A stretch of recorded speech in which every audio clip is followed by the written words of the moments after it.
In 1960, Nigeria gained independence from the British after years of call and agitation to become an independent state. This independence didn't come easy, as there were a lot of people and parties who were actually benefiting enormously from the British colonialism, either directly or indirectly. Looking at the map of Africa, the whole of Africa was actually under the control of basically 7 European countries, which included Belgium, the British, Portugal, France, and so many other countries.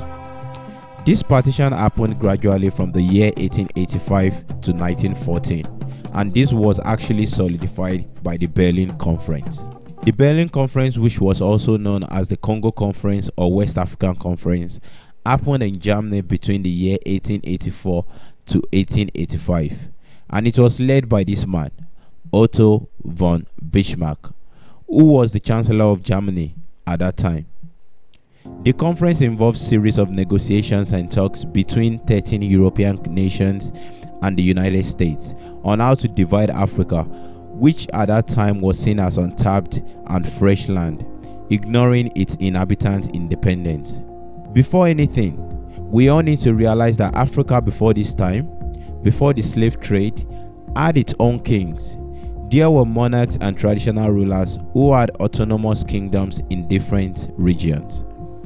Nigeria, for example, had different empires, which included the Sokoto Empire, the Kingdom of Inri, the Benin Empire, the Oyo Empire, the Islamic Songhai Empire, and various other autonomous kingdoms that had mutual respect, trade, and were very much existing and progressing in their own various ways. Interestingly enough, the British were not the first set of Europeans who came into Nigeria. The first set of foreigners in Nigeria were the Portuguese, who arrived in the 15th century. They came into Nigeria through the Atlantic and arrived in Lagos, which is actually a Portuguese name. The Portuguese who came into Nigeria were mostly businessmen who were pretty much interested in trading brass and copper for pepper, clothes, ivory, and slaves.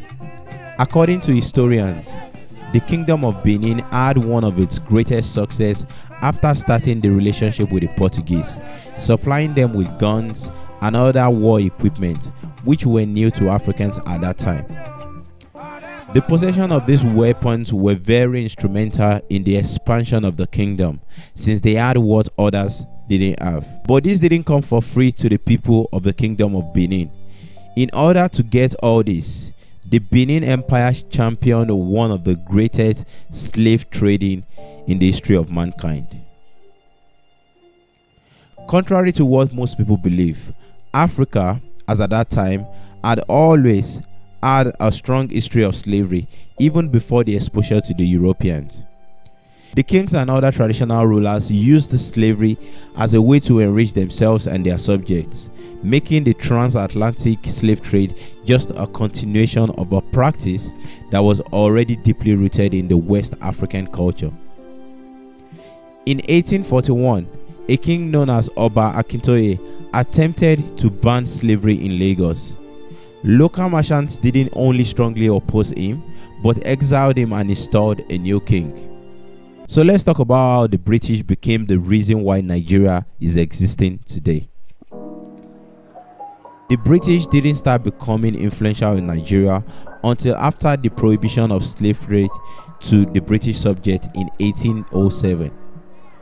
The British annexed Lagos after a brief resistance from the King of Lagos in 1861 and established the Oil River Protectorate in 1884. Nigeria at this time, even though under the influence of the British, was controlled as two different territories, the South and the North.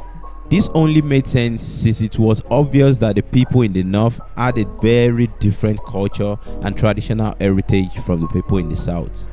The northerners were predominantly Muslims who spoke Hausa, while the southerners were mostly Christians. In 1900, Nigeria was transferred from being controlled by the Royal Niger Company to being controlled by the Queen of England. Sadly, in 1914, based on the suggestion of this man, Frederick Lugard, the southern and the northern protectorate of the Niger area was amalgamated into what we now know as Nigeria.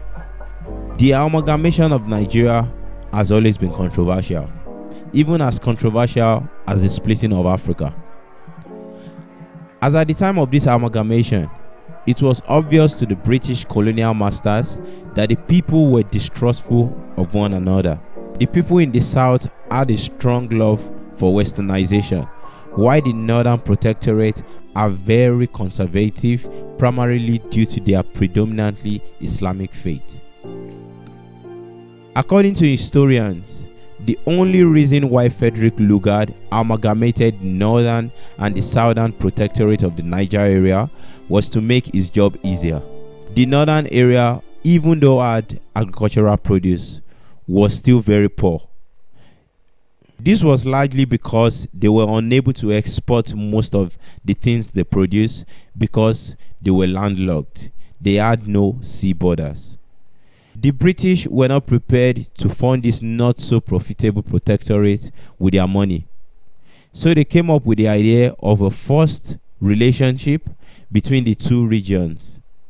This will become the creation of one of the largest countries in West Africa, in what will later be known as the Giant of Africa.